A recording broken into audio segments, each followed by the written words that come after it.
आणि पुरोगामी म्हणवणाऱ्या महाराष्ट्राला चिंता वाटावी अशी एक बातमी। वैद्यकीय उपचार विज्ञान क्षेत्रामधला हा एक चमत्कार मानला जातो, पण वैद्यकीय उपचार ज्या ठिकाणी घडतात त्याच ठिकाणी महाराष्ट्राची मान उंचावणारी नाही तर शर्मेनं खाली घालायला लावावी असे चमत्कार घडतात। या चमत्कारांना सोप्या भाषेमध्ये काळी जादू म्हणतात। बरं, आता हे घडलंय कुठं? महाराष्ट्रामधल्या अत्यंत प्रतिष्ठित अशा मुंबईमधल्या लीलावती रुग्णालयात। आणि हे करणारे कुणी सर्वसामान्य रुग्ण नाहीयेत, ते आहेत याच लीलावती रुग्णालयाचे माजी विश्वस्त। लीलावती हॉस्पिटलमध्ये काळी जादू। लीलावती हॉस्पिटलमध्ये कोट्यवधींचा भ्रष्टाचार। लीलावती हॉस्पिटलमधून एक धक्कादायक प्रकार समोर आलाय। लीलावतीच्या आधीच्या ट्रस्टनं काळी जादू केल्याचा आरोप विद्यमान ट्रस्टनं केलेला आहे। ट्रस्टींच्या कार्यालयातील लाद्यांखालून काळ्या जादूसाठी वापरलेल्या वस्तू देखील सापडल्याचा दावा करण्यात आलाय। ऑफिसचा मजला खोदला असता मानवी अवशेष, तांदूळ, मानवी केस आणि इतर काळ्या जादूच्या साहित्याने भरलेली 8 भांडी पुरलेली आढळली।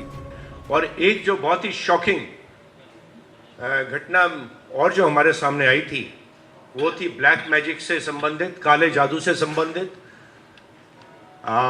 जब चार्ज प्रेजेंट ट्रस्टीज ने लिया तो कुछ एम्प्लॉयज़ थे, उन्होंने आके बताया कि जिस रूम में आप बैठते हैं, प्रशांत भाई बैठते हैं या मिसेस चारू मेहता बैठती हैं, इस रूम में कुछ ब्लैक मैजिक करके आर्टिकल्स कुछ फ्लोर के नीचे दबाए गए हैं। तो पूरे प्रिकॉशन लेते हुए विटनेसेस की प्रेजेंस में वीडियोग्राफी करते हुए वो फ्लोरिंग को खोदा गया और उसके नीचे से 8 कलश निकले, जिसमें कुछ ह्यूमन रिमेन्स, ह्यूमन बाल थे, बोन्स थी, इस प्रकार की वस्तुएं, कुछ चावल, कुछ और इतर वस्तुएं जो काले जादू के लिए यूज़ की जाती हैं, ब्लैक मैजिक के लिए यूज़ की जाती हैं, वो वस्तुएं निकली। याच प्रकरणात विद्यमान ट्रस्टने वांद्रे पोलिसांवर देखील आरोप केलेत। वांद्रे पोलिसांनी या संदर्भात तक्रार दाखल करून घेण्यास नकार दिल्याचा आरोप करण्यात आलाय।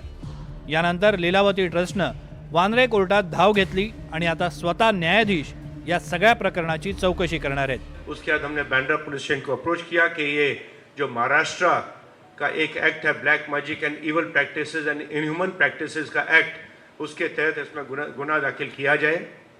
जब गुना दाखिल नहीं हुआ तो हम वापस ऑनरेबल मजिस्ट्रेट की कोर्ट में गए कि इसके पुलिस को आदेश दिया जाए, लेकिन ऑनरेबल कोर्ट ने इसमें पुलिस को आदेश ना देते हुए खुद ही इंक्वायरी इसके केस में शुरू कर दी है।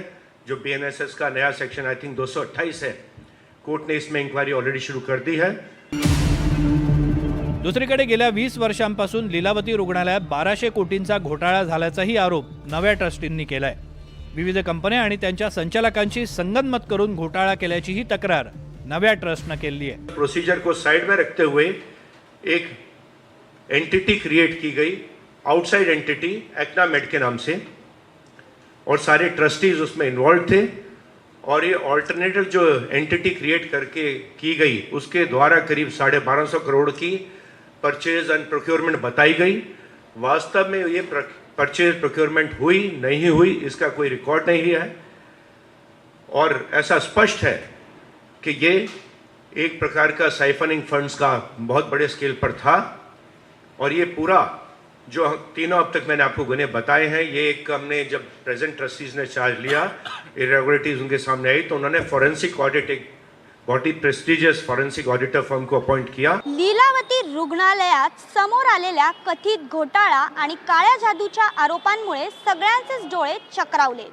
ज्या रुग्णालयात डॉक्टरांना देव माणूस रुग्ण उपचार घेण्यासाठी जातो, त्याच रुग्णालयात ट्रस्टींवर झालेल्या या काळ्या जादूच्या आरोपांमुळे चिंता व्यक्त केली जाते। व्हिडिओ जर्नलिस्ट संतोष पालवणकर सह मी भाग्यश्री प्रधान आचार्य, एनडीटीव्ही मराठी, मुंबई।